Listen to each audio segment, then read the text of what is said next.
Back up! Just stay away from me! I'm taking what I need and I'm leaving! Sarah, move! He's coming right for us! Get to the back corridor! They say the terrifying things we see in the dark are just our imagination. But tonight's story might just prove otherwise.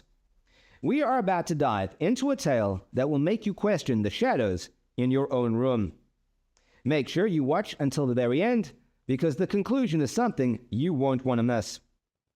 Before the nightmare begins, take a quick second to hit that subscribe button and leave a like to support the channel. Now, dim your lights, lock your doors, and let's begin. The human brain isn't built for 3 a.m. under 5,000 watts of artificial white glare. After a few weeks on the freight team, the outside world stops existing. There is only the inventory. Pallet 4 is done, Sarah. My eyes are burning so bad I can barely read the barcodes. Keep moving, Marcus. We have 40 left and the delivery truck is arriving at 6. You learn the language of a dead building, the groan of the roof vents, the periodic click shutter of the industrial compressors. But when the rows are empty, every normal sound carries a threatening edge. Go back to the loading dock and start prepping the cardboard bearer. Sleep when your shift ends. Fine, but if I pass out in a pile of boxes, just leave me there. It's the small deviations that break your rhythm. A door that should be bolted from the inside, standing cracked in the dead of night, inviting the dark to step right through. Sarah, look at the fire door! It's unbolt! The wind is blowing the rain straight inside! I locked that at midnight. Get back. Let me see if the latch is broken. In a locked store, you feel safe because the glass keeps the world out. But a single open latch transforms 8,000 square feet of retail space into a hunting ground with 1,000 hiding places. It's not broken. Someone propped it from the outside. Marcus, grab the store keys off the desk. They aren't back here! You had them at the front registers with you earlier, didn't you? Paranoia sets in fast when you're sleep deprived. Your mind begins to fill the empty corners with shapes, turning a regular corporate layout into a maze of blind spots and trapped exits. The hallway motion sensors aren't tripping. Stay close to me. Don't wander off into the dark rows. This feels wrong, Sarah. Let's just walk out the front doors and call the manager. The logic of the shift breaks down.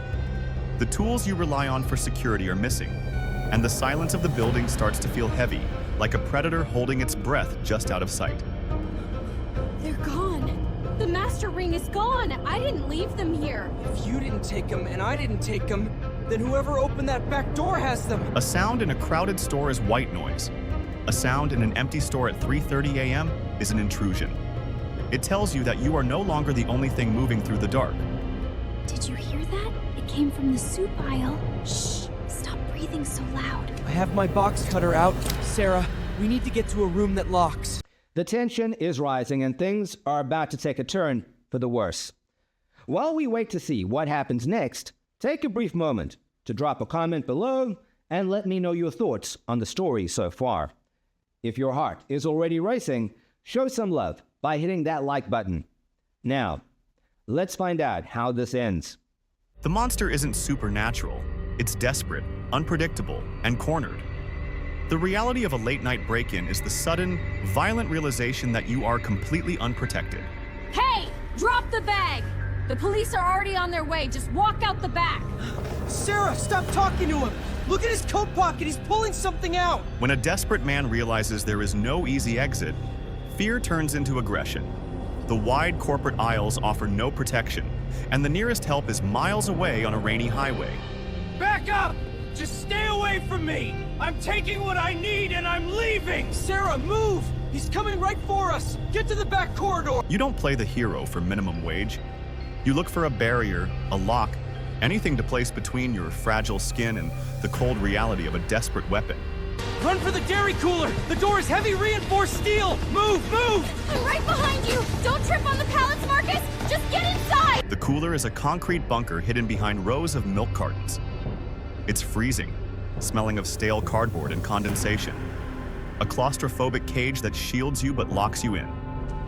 Hold the handle down! There's no lock on the inside of these old cooler models! I am holding it! If he pulls hard enough from the outside, the vacuum seal won't stop him! The terror is entirely physical now. The straining of muscles against a metal bar.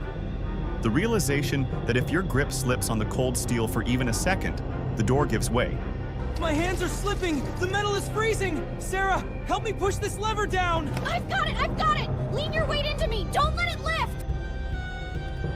Modern buildings are Faraday cages. The steel insulation that keeps the milk cold completely blocks the invisible waves of the outside world. You are entirely alone in the dark. Desperation breeds a terrifying focus. The person outside doesn't want to run anymore. They want the keys to the front gate so they can escape before the morning delivery arrives.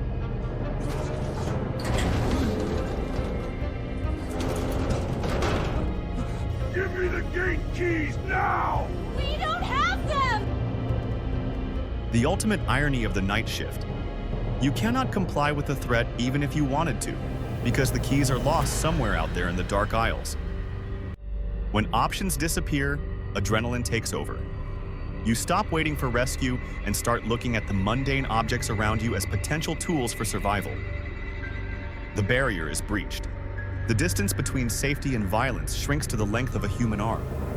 The cold air of the freezer rushes out, replaced by the frantic breathing of the intruder. He'll reach the interior release! Find something to block it!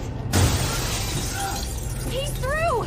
Watch the switch! Get back! Jam the crate in! It isn't a cinematic fight. It's a messy, terrifying struggle of leverage and panic in a confined space, fueled entirely by the raw instinct to stay alive until sunrise. The attack stops as abruptly as it began. The silence returns to the grocery store, but it's no longer peaceful. It's the tense, vibrating quiet before a final confrontation. The outside world finally forces its way back in. The morning delivery truck, the very thing they were rushing to prepare for, arrives precisely on schedule, bringing reality back with it.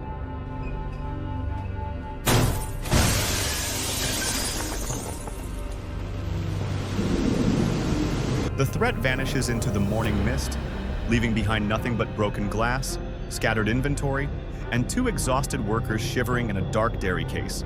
The sun comes up, and the store goes right back to being a place of business. The horror of the night shift is neatly swept into dustpans, hidden away before the first regular customer walks down aisle 1.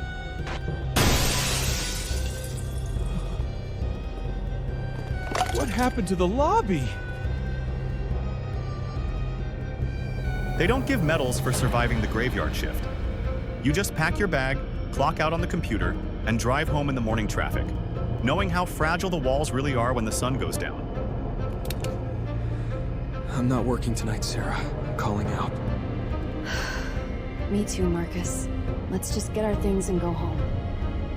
The story may be over, but the feeling of being watched remains. If tonight's animation gave you chills, make sure to hit like and click subscribe so you never miss our next upload. If you aren't ready to face the real world just yet, click the video on your screen right now to dive into another nightmare. Thanks for watching, and stay safe out there.